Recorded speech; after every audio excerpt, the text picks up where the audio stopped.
Good evening. My name is Arosh De Silva. On behalf of the Samadhi Buddhist Foundation, I'm here to welcome you all to this month's Clarity of Mind for Young Adults through Mindfulness session. This week's topic is the qualities of a good friend and how we can cultivate them inside of us. There are friends who put us into trouble and we still think of them as good friends, even though that they're taking us down a bad path. Bhante will help us identify what it takes to be a good friend and how we can manifest these qualities into ourselves to make us better as a friend to others. I'd like to now introduce our teacher, Venerable Chandarathana Thero, to go on a deeper dive into this topic. Thank you. Yeah, thank you very much, Arosh. So, as you said, today we hope to discuss about friends. So, I have a few slides on this. Let me share this with you. So, basically, now we are going to talk about friends. So, there are various kinds of friends, as quite correctly Arosh has mentioned. So, now actually, first of all, we'll take a look at friends from the Buddhist point of view. And they are actually Buddha has mentioned about 4 kinds of friends. And the first one is called helpful friend. And this is very easy to understand. All of us can recognize who are a friend who is coming under this category. So in Pali, it is called Upakaraka Mitta. So there are times that we become heedless and we become negligent, and sometimes we ignore our duties. On such situations, he come and protect you. So he come and help you to come out of that heedlessness. And if you are in a trouble, say for example, if you got sick and you are being hospitalized, or you met with an accident that you can't attend to your duties, or sometimes you say can't take care of your children, or you can't take care of your whoever the loved ones. So at that time you can easily ask help from this helpful friend, Upakaraka Mitra. So he's quite ready and quite open-hearted, and he's always there for you to help. So he does it wholeheartedly. He doesn't consider it as a kind of a burden or kind of a waste of time. Rather, he is quite happily helping you. And then again, assume that you are in a kind of a frightened situation. Say, someone else is blaming you, someone else is criticizing you, there is a misfortune happening, and kind of a disreputation is happening. So you may be going bankrupt. So likewise, there are certain ups and downs in our lives. So during such downfall, so we can take this friend as a refuge. Suppose you need kind of a financial support, still you can approach this friend and you can get some financial support even. So he may not take an opportunity to make use of your say bad fortune. Rather, he wholeheartedly is there to help you. So these are in a way certain qualities that even today you can recognize from various people around you, and you can see whether they are showing such kind of a friendship. So when you basically have everything, there may be many friends around you. Suppose you are quite wealthy, well-to-do, and you have even a lot of power to do various things. On such situation, it is obvious that there may be various friends. But this is the opposite. Even when you are going bankrupt, even when you are becoming heedless, even when you are in trouble, so these friends never put you down or neglect you or ignore you. Rather, they try to help you. And there's another second category of friends, Buddha talks. They are called Samana Sukha Dukkha Mitta, a friend who shares his happiness as well as his suffering. So both sides. Sometimes I become happy, sometimes he or she become happy. On the other hand, sometimes I become sorrowful, I am in trouble, and similarly the other party also can be in trouble or going to a kind of a sorrowful situation. So it's a kind of a typical world situation, vicissitudes of life. On such situation, he actually shares all his problems with you. He trusts you, and again, all the secrets he has, he actually shares with you. He has complete confidence in you. So having such a friend is really beneficial in the sense that you can have someone to depend on, and you are having someone who can trustworthy. Actually, Buddha mentioned uh, Visasa Paramanyati. Among the relatives you have, the one who is completely confidential, completely in trust with you, is the best friend or is the best relative. So likewise, so this Samana Sukha Dukkha Mitta, so he's someone, he likes to share all the secrets with you, and you also can depend on him. And again, he actually guards your secrets. He does not listen to them and again expose those to someone else. Rather, he keep them to himself. So it's a kind of a very strong trust he is maintaining. And even he abandons his happiness when you are in trouble. So he likes to even forego his own happiness and his welfare in order for you to, I mean, in order for connecting you and in order to protect you, in order to help you. And even he is capable, or even he is like to sacrifice even his life on behalf of you. So that much of a friendship. So these are certain friendships which is very limited. So sometimes people trust us, but of course they can't come to that level. But there are rare situations where this kind of a strong relationships are there, strong friendship is there. So they actually share everything, and they can even sacrifice their life for the name of the friendship. So there are very interesting stories, like say for example, there is one occasion Venerable Ananda and a few other monks was residing in a particular forest monastery, but they are quite silent and not into much conversation. And people actually thought that they are not really friendly. But on the other hand, later they understood. So they actually have some heartfelt gratitude. They actually have kind of a heartfelt confidence, trust among everyone. So whoever comes from, returns from the arms round, so he does all the course, he does all the sweeping and all the other activities of the, say, refectory, so that others may be feel comfortable if they are coming late from the arms round. Similarly, if they are going uh, as the last person who is leaving the this refectory, then they are actually cleaning everything, keeping things in order, and sweeping and keeping everything. Actually, they consider it as a kind of a duty from the which has to happen from the person who is going last. So it is not that someone has ordered to do that. Rather, the friendship helps them to have that kind of a motivation. So helping another is felt like helping yourself. So these are certain examples available in the Dhamma where this Samana Sukha Dukkha Mitta is represented. And there is another friend who is called Anukampaka Mitta. So he is quite sympathetic. So he may be in a higher position, he may be in a powerful position, or he may be in a wealthier situation. Assume that you are not that lucky, or you are not that fortunate, and you are still trying to build up. So that friend actually uh, has kind of a sympathy towards you. He actually rejoices in helping you.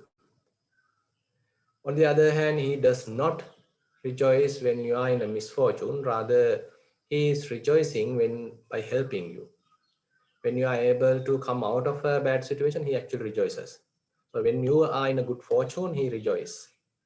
And And if someone is talking ill of you, he basically does not approve it, does not like it. And on the other hand, he try to maintain your reputation, and he is sympathetic towards you, and he may give various reasons to protect yourself. So even with your say presence, or not even your presence, even when you're absent, if someone is talking ill of you, still this particular friend does not approve. Rather, he basically protects you. He's actually considering welfare of you. And if someone is praising you, he basically commends it. He basically approves it, because he know very well about your good qualities, and even a little good qualities you have, still he likes to appreciate it, and he is therefore called a sympathetic friend. And there is last category of friends mentioned as attakai mitto, friends who points out what is good. So this is more into the spiritual side, as well as taking you to a more higher level. Suppose you are quite neglectful, you are not much bothering about these kinds of aspects, and you are playful. So sometimes we become like that. So we don't care much about those high standards. We don't care much about, say, spiritual growth. We don't care about our own health, and we don't care sometimes about our own mental health. So likewise, we sometimes neglect ourselves, neglect our welfare. So this friend actually try to restrain you from evil. So he know very well what is good and what is bad. So he himself is following a good path, and he is fairly more spiritually uplifted, and he enjoys it.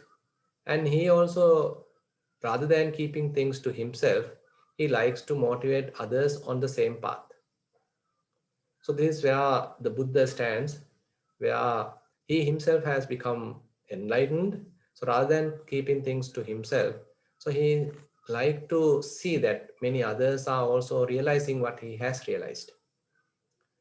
So basically, he is showing the path. He's telling us what is good, what is bad, and what is how we can make our lives more, I mean, even more advanced. So likewise, he's a friend who tries to restrain from evil, and he's trying to keep you involved in some good things. Assume that there is a very uh, say meritorious activity which is he is conducting. He like to get your companionship. He probably may be able to do it alone, but he likes to get some others help, so that they also take part, they also share the merits, they also learn how to do it, and they also being introduced to some other people, some other good people. Say for example, your father, your mother may be somewhat respected person, and he or she may introduce his or her children to the others, telling that this is my son, this is my daughter. So likewise, there's a kind of a uh, guidance, there's a kind of a boosting happens in your life because of them. So similarly, there are such friends who are also already established themselves, and rather than being sort of selfish, they like to share that wealth, or they like to share that fortune with others, and they even like to motivate you to come to the same level. And and if we are not heard about the Buddha's teaching, especially here, the good things, and he actually exposes it. So he is trying to bring you to various ways and means to expose to that Dhamma.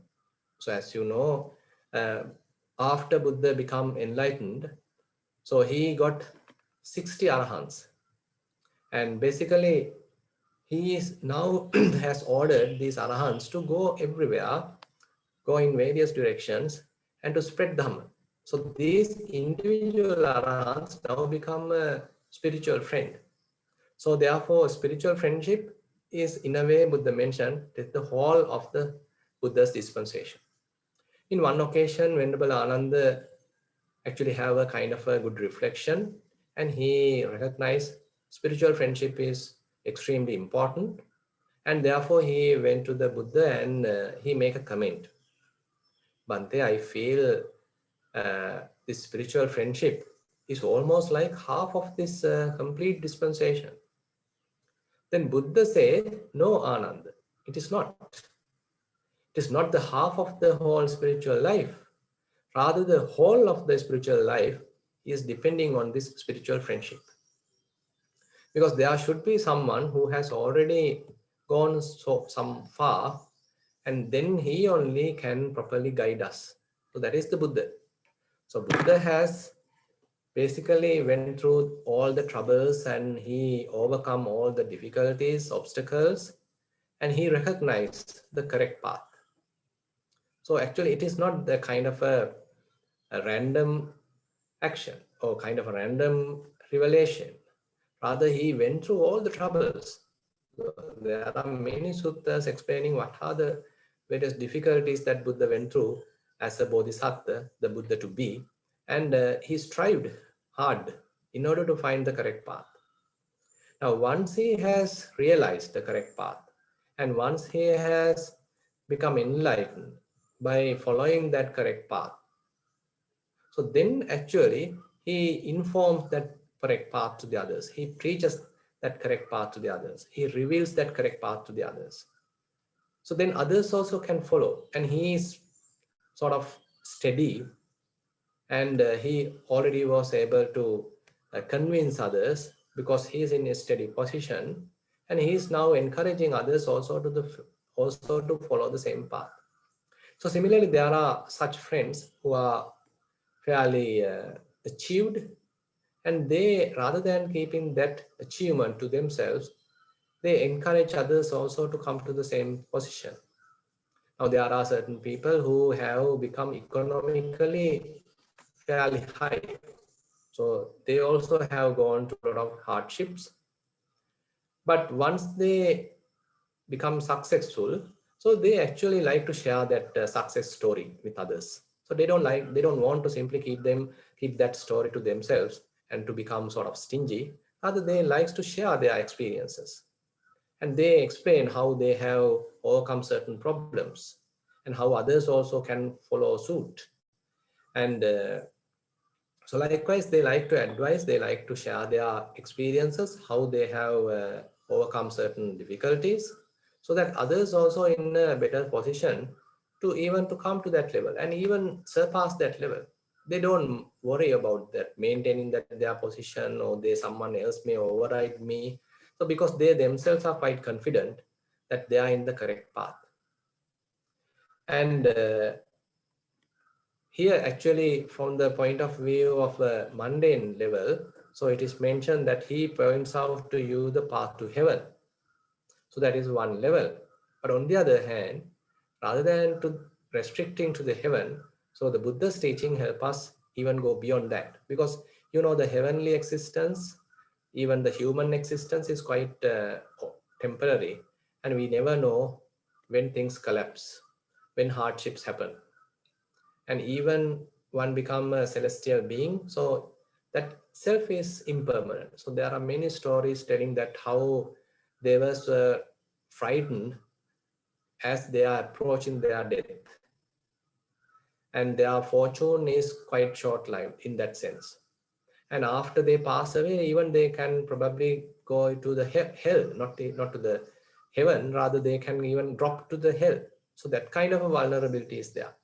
So therefore Buddha at first may encourage one to leave aside all, say, bad habits and unwholesome deeds, and to involve in the wholesome deeds, so that encourage them to become good people. As a result of that, he may show that if you are following this kind of a path, there's a bit higher possibility that you may get a better good position or good rebirth. But he doesn't stop there.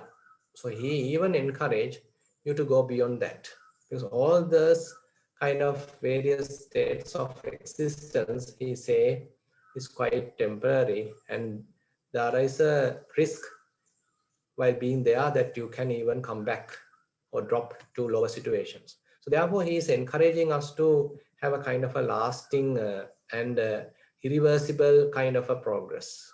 So if there is some situation which is irreversible, you never drop back, you never go to hell.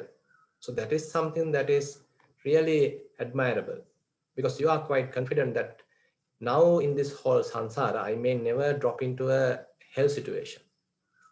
I may not have to suffer in hell. So that is a real consolation that one can enjoy. So that is Buddha encouraging, and he basically show us path to even such kind of a higher situation, higher spiritual achievement, how to progress in such path. So therefore, this Attakai Mitto is basically more towards the spiritual friend who is guiding us, who is encouraging us, who is telling us how to overcome various obstacles in the path. And again, he is sharing his own experiences, and then encourages us to overcome our own problems, our own obstacles. So likewise, this is the friend who is pointing out what is good, what is wholesome. So these are the four main categories of friends explained in Dhamma. So therefore, Buddha mentioned, if this spiritual friendship, good friendship is there, so that is that is becoming a tremendous help for our growth. So therefore, we should recognize who are with ourselves, who are helping us, who are being sympathetic to us when we are in trouble, who are sharing their secrets with us, and who are showing the correct path and encouraging ourselves into tread in the correct path. And on the other hand, we should be careful the opposite side as well. So there are certain people who are showing themselves as good friends, but they take advantage. They take the opportunity, and they actually like to get more and more and more from ourselves without putting their part, without contributing their say resources or whatever things, without sharing with ourselves. Rather, they always try to gain, or they always try to get from us. And on the other hand, when we are in trouble, they simply neglect us, they ignore us, and sometimes they even give wrong directions so that we get into a kind of a downfall.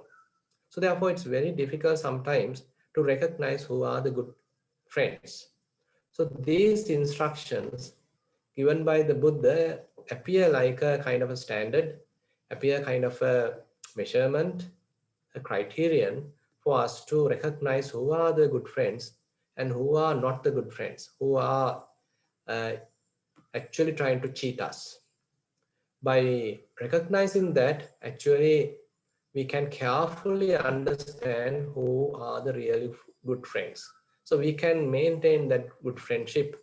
And again, we should not try to spoil that friendship, because sometimes when a good friend is instructing us, trying to show us the path, so we might sometimes feel like he's kind of a troublesome and always trying to say, point me this and that. So sometimes we feel irritated. But on the other hand, if we are wise, we should be somewhat intelligent to understand why he is trying to tell me this, why he is trying to sort of take care of me.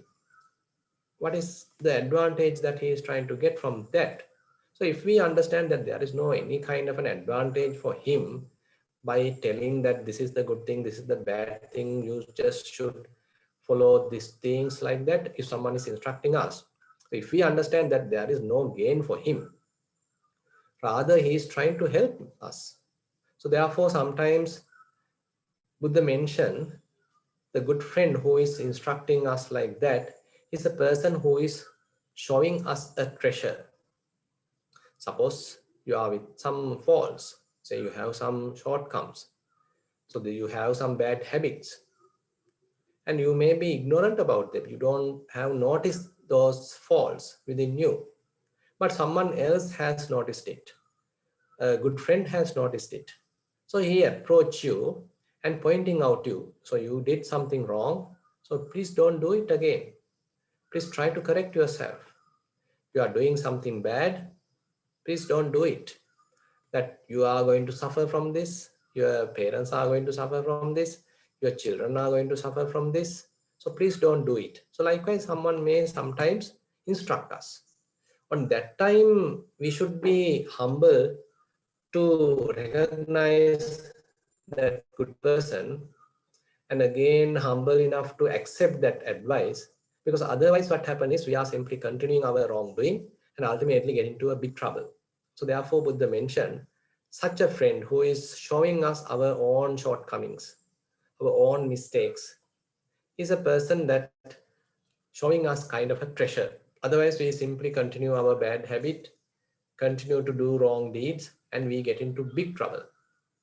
So therefore, we should be careful when someone is trying to instruct us, not to sort of look down them, not to consider them as kind of a trouble or kind of an irritation.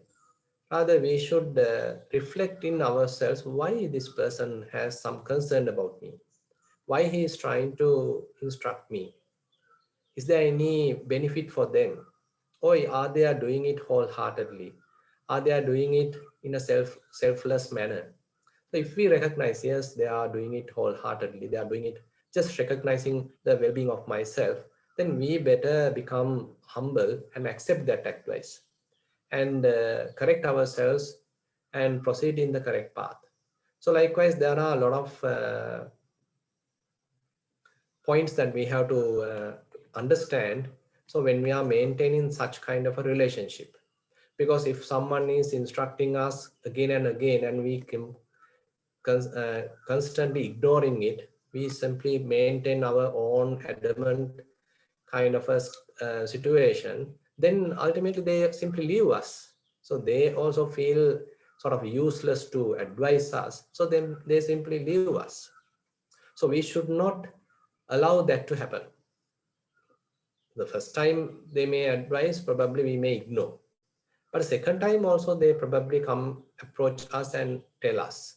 So at that time, at least we should consider, so why this person is telling me? It may be true that I am doing something wrong. It may be true that I have to correct myself. It may be true that he is not expecting anything in return. Rather, he is trying to help me. He is trying to guide me. So I should be honest. I should be humble enough to understand that. Otherwise, I will never get into a good friendship, because the other friends who don't care about my downfall, they even encourage the wrongdoings and they even participate in wrongdoing. And ultimately, all are in trouble. But on the other hand, another person who is wise, he understands the sort of the risk that we are following, and he is now trying and instructing us. At that time, we should be quite humble to accept that advice. And on the other hand, after understanding these good points, what are the good qualities of a good friend? So we also should try to cultivate those qualities in ourselves. So we ourselves can become a good friend. Suppose someone else is in trouble. So rather than ignoring him, so I can become a helpful friend. I can become a sympathetic friend at that time. Say someone is following a wrong path. He's quite ignorant. He's quite not restrained at all. So at that time, I can become a attakai mito. I can become a friend who is showing the correct path. So likewise, these qualities are something that we can cultivate in ourselves.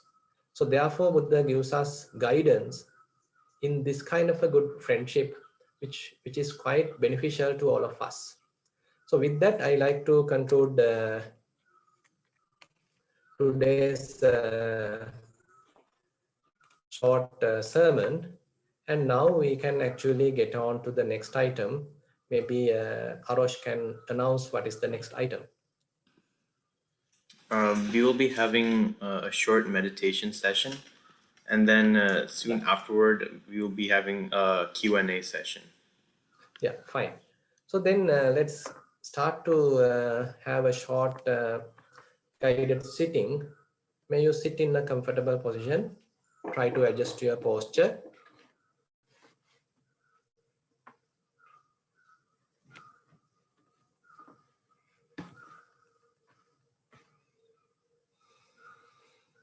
You can relax yourself and take a deep breath. Hold it for a second and then release.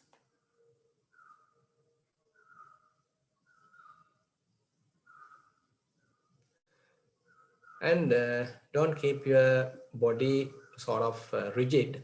Rather, keep it in a restful position. And head straight, neck straight, upper half of the body also straight, but not rigid.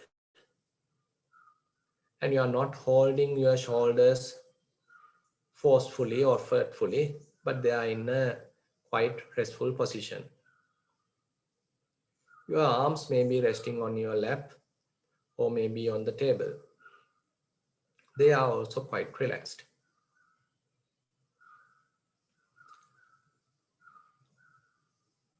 And your legs also relaxed.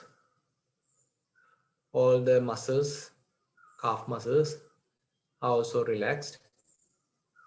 And you are not having any tightness at your legs. And certain parts of the foot is touching the ground. See whether you can experience what I have explained.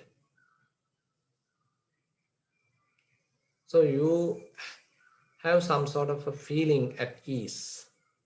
So when you are able to have that kind of good posture, comfortable posture.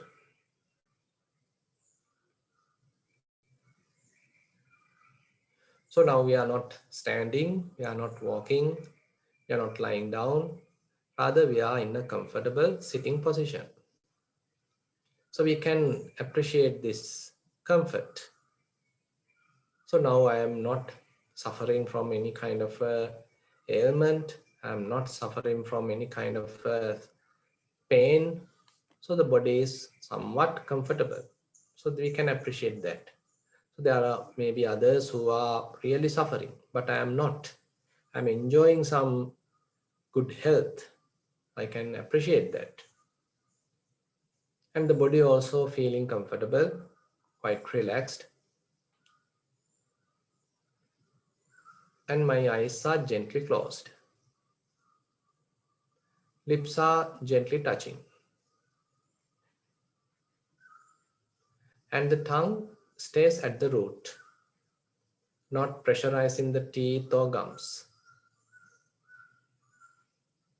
And there may be a slight smile.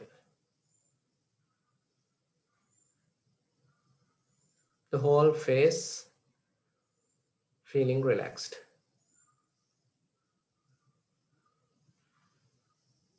Neck straight but not rigid.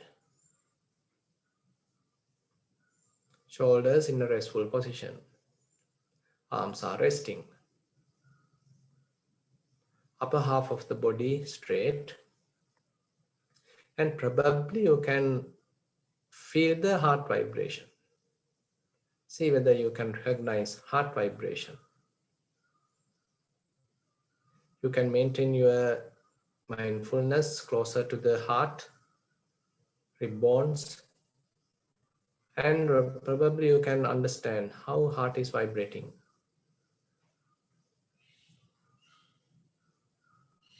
Now if you little move your attention down, probably you can recognize how your tummy coming up as you are breathing in. How your tummy going back, falling as you breathe out.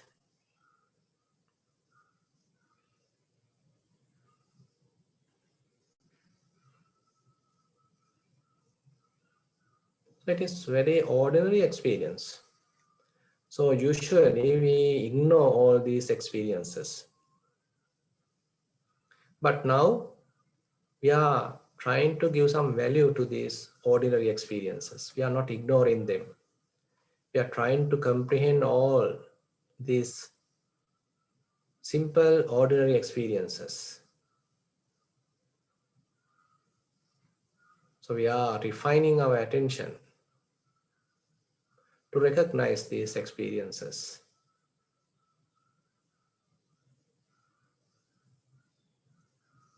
And when I am moving down further, I can feel some pressure, some heaviness at my buttocks. So the weight of the body is fairly concentrated there. There may be a little burning effect.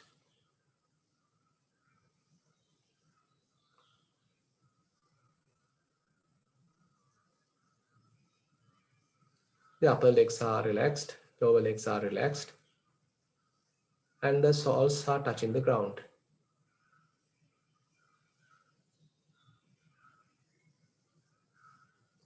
And probably even you can feel how your clothes touching the body.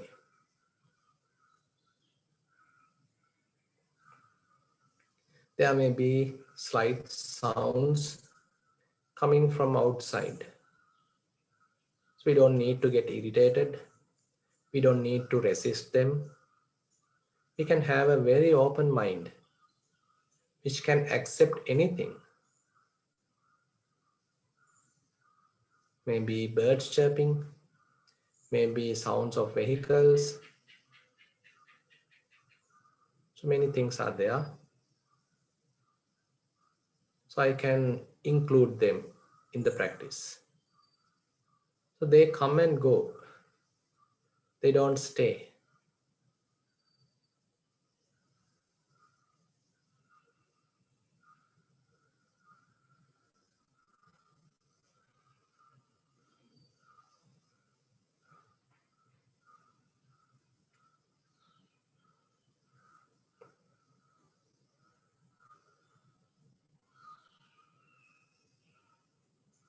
Now I can keep my attention closer to the nostril.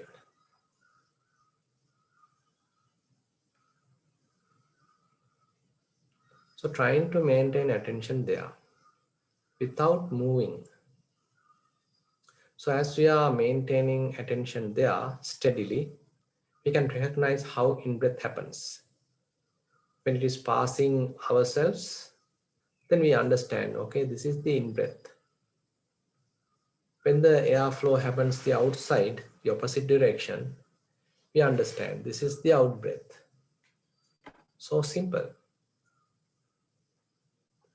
So we now give an order to the mind, don't miss any breaths.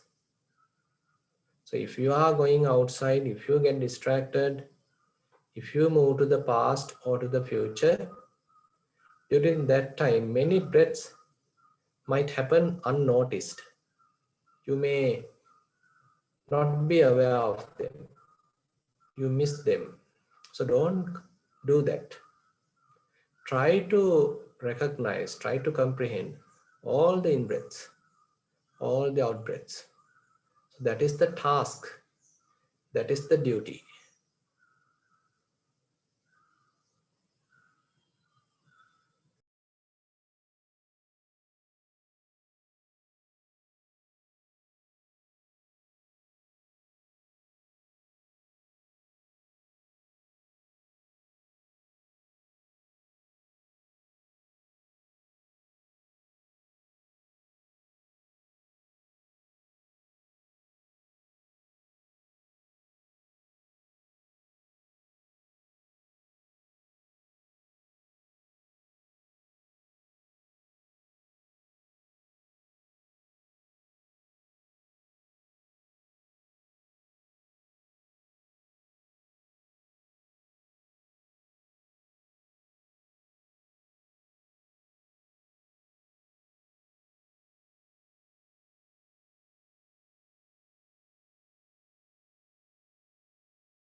So if anyone like to share their experiences, or if you have any thing that you like to ask, so we can take a few minutes for that.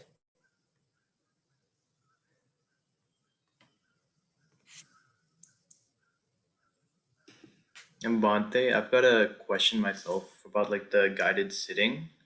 So right now I'm sitting in a chair when I'm doing this, and every so often Yeah. like I could feel like that chair like digging into my legs, and it like feels like it's like cutting my like circulation, and I like have to like move every once in a while to let like the blood flow again. Like what should I like be doing in that case? Yeah, basically, I mean, if it is a, say, not a steady chair, then it is actually difficult. So you have to have a fairly steady chair where sometimes you can even lean onto it and you are quite sure that you are not falling to the sides. So that steadiness has to be there if we are sitting on a chair. And on the other hand, there are certain meditation chairs available, so they have that steadiness. So they are not too much comfortable either, but they are not sort of giving us kind of a uncertainty, sort of a risk that while being there that I would experience. On the other hand, that comfort should be there, that the correct blood circulation has to be facilitated. Otherwise, as you said, there may be numbness happen and all these problems are there. Yeah. So probably you can next time try to recognize a little large chair, maybe a steady one, so that you feel comfortable and you feel quite steady while once you are sitting there. Yeah. Someone has sent a message in the chat. Bante, I could not feel my heartbeat. Yeah, could be. Hope that you are not dead, by the way. so actually the recognizing the heartbeat sometimes is difficult at the early stages because it is so soft, but it is not a big thing. So as you are improving your mindfulness, so you may definitely notice it, so don't worry. So just continue your practice. So as your mindfulness improves, as your say concentration improves, and when you are keeping your this attention closer to the heart, then you feel it. Actually, while you are keeping your attention to something else, you can't feel it. On the other hand, if you are able to collect your attention fairly to the closer to your heart, then you start to feel it. On the other hand, if you really want, you can keep one of your hand closer to the heart and you can really trace it. And later you can remove the hand and probably you can understand, okay, it is continuing. There's a slight vibration going on closer to the heart. So don't worry, therefore, just it's a matter of training yourself, improving your mindfulness, then definitely you'll be able to feel it. Yeah. Savitu, yeah, please. Yeah. Avasara Swaminatsa, for today's session, after listening to the Vana and calming the mind with like after you preaching the Vana and then the Dhamma, and then after and when you were doing the relaxing of the body, that really when my mind was very relaxed, and once we transitioned into the breathing, I was able to keep my mind on the breath for all throughout the 15 minutes. And I also didn't realize that 15 minutes go by. It was very fast because my mind was very calmed and it was relaxed and focused on the breath. And my breath got to a very slow state. And because of that, like at the start of the bana and everything, it calmed the mind down. And I was able to keep my mind on the breath for a very long time. Yeah, correct. So that is why sometimes say when we are well connected with the sermon, the Buddha's teaching actually gives us a lot of inspiration and gives us a lot of happiness, calmness in our mind. Because that is what sometimes as you know that we do walking meditation just before the sitting. So that also help us to prepare this kind of an atmosphere. And similarly, if you are listening to something which is calming down and inspiring and some sort of a guidance, so that actually directs the mind. So sometimes in deep sense, we are calling it as samadhi, the right view. So in order to continue our practice, we need to have a correct direction. So therefore, Buddha mentioned that right view is sort of foremost in everything. So we are having kind of a direction, proper direction in our practice. So then it's a matter of following that, trying to maintain that. So we are developing mindfulness in order to verify whether we are in that correct direction. So the today's session actually that what I have mentioned in as the friends about the friendship is something Buddha really admired, and he really encouraged to maintain such a good friendship, because that really encourages ourselves also to move in the same path. So Buddha really is the best friend who has went through the path, and he is showing us the path. So he really is an inspiration for us. Now say for example, if you are developing Buddhanusati, so you are recollecting about the qualities of the Buddha, so our hearts become somewhat inclined towards those good qualities. So say for example, last time I think we did that the Buddhanusati, where we reflected that Buddha has never done anything evil, even in secret. So there are some sort of an honesty being sort of stimulated in our hearts as well. So we are appreciating that Buddha's quality, and on the other hand, we aspire to improve or cultivate such quality in our hearts. So this is where the spiritual friendship is quite important.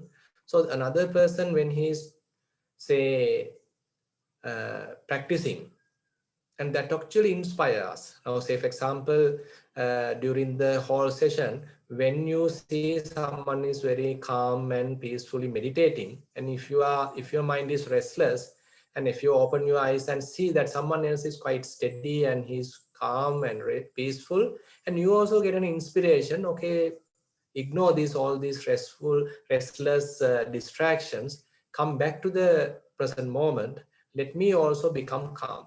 So therefore, that is the importance of the group sitting, where we get a lot of inspiration by seeing that someone else is also following the path. So let me also follow suit. Let me also try to maintain that good qualities in my heart. Yeah. Anyone else who like to share their experiences? Sayuru, yes, carry on, please.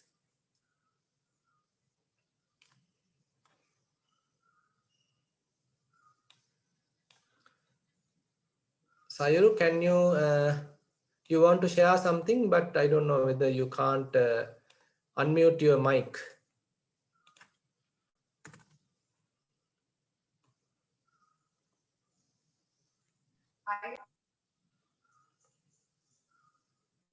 Can you try to unmute your mic, Sayuru? I don't know. All right. Yeah, carry on, please. At first, when I closed my eyes, some type of like eye pain came in, and after it left, my mind ran into the past. 4 minutes later, I realized that it ran and tried to take it back to the reading. And then my mind tried to run away into the future, and I kept trying to bring it back. Yeah, sure. So this is the kind of a sport you have to play now. so the meditation in that sense is like a sport where the mind is like a naughty boy who is not listening to our instruction, always jumping here and there. So it's our duty is to restrain it. So it is not, it's kind of a mischievous monkey who always try to mischief and always try to sort of ignore our instruction, and that is the nature. So therefore what we do, when we understand, when we recognize, okay, the mind has jumped to something else, so we slowly bring it back. So we are not going to punish it, or we are not trying to blame it, rather we understand, so still this is the unrestrained mind. This is the misbehavior of the mind. So we are trying to somewhat sympathetic, compassionate towards it. Basically, that is the self-compassion. And then we are slowly bringing it back. Again, it jumps. Again, we have to slowly bring it back. So it is sometimes difficult because sometimes we feel that we are trying to do a very difficult task because mind is very difficult to restrain. But this is the only way. And rather than just trying to do it only in the sitting, so we try to do it on the walking as well. So while walking also, so mind get distracted. So mind goes to various sights, sounds. So once we know that, slowly again we are bringing back to the foot. So likewise, this again and again, paying attention to where it is necessary. So building this mindfulness, building the concentration. We are trying to kind of collect our attention, which is fairly spread or which is fairly scattered. Rather, now we are trying to collect that attention and try to focus onto where it is necessary. Yeah. So don't get discouraged. It's a matter of continuing. Yeah. Someone else has raised their hand. Dhananjay, yeah, you can put your question. Oh, Thero Bante, most Yeah. respected Bante. My question is, now you were explaining about friends. Though one point I want to clarify is, now say we are trying to share our knowledge with our friends. Sometimes they feel that you are trying to boast, or you are trying to show that you know better than us. So how can I negate that feeling? Thiruvan Sannai. So what you'll, let me correct your question. So basically sometimes when you are trying to instruct another person, he might feel that you are trying to boast yourself. So is that the question that you're asking?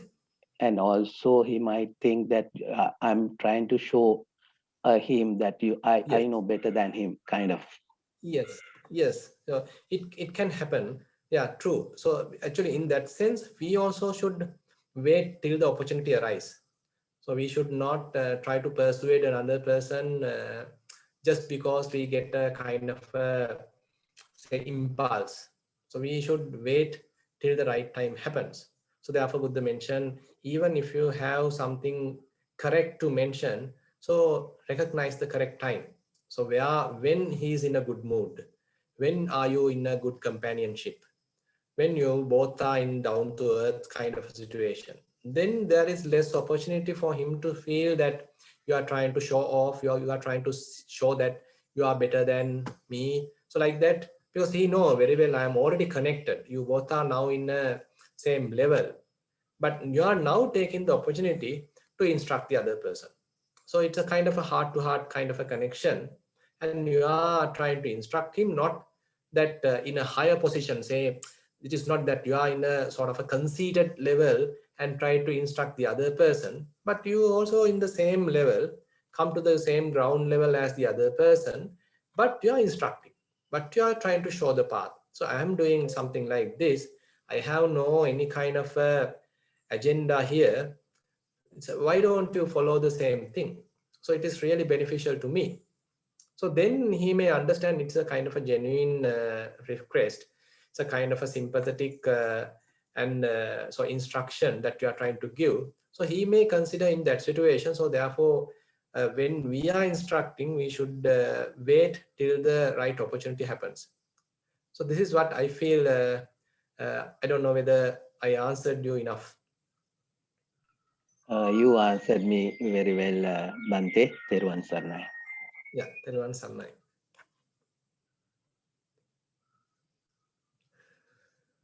Okay, I think we have completed 1 hour. So is there any other message or anything that anyone to share? Shalika, are you in the background? So today you didn't show us. Yeah, Sayuru, proceed please. You have another question.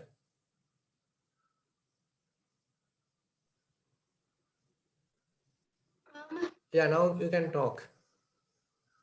How do you, when is the right time to say a friend is someone who plays with you, and when is the right time to say a friend is who helps you in all difficulties.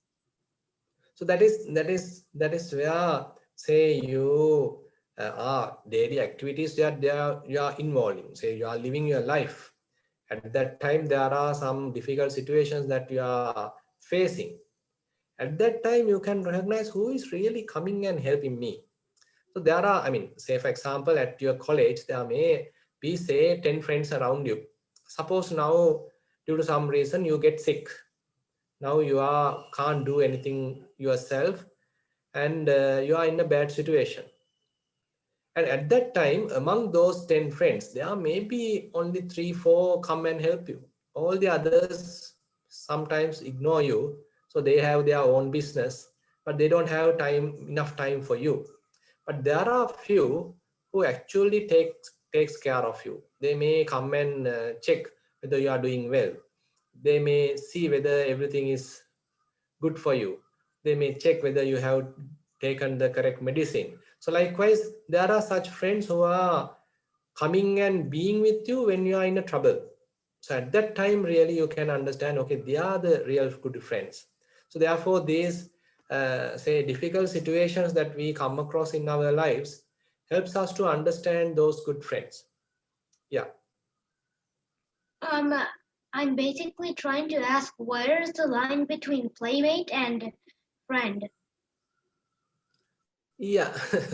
uh, So it's difficult to answer. So these are the guidelines that I have shared with you. So those, based on that, you have to recognize, say, when someone is trying to cheat you, that later sometimes you may get cheated at the first time, but later you will understand. So there you understand, okay, even though he showed himself, he actually has cheated. He is not a good friend. So it's a kind of a common sense that we have to use in order to recognize.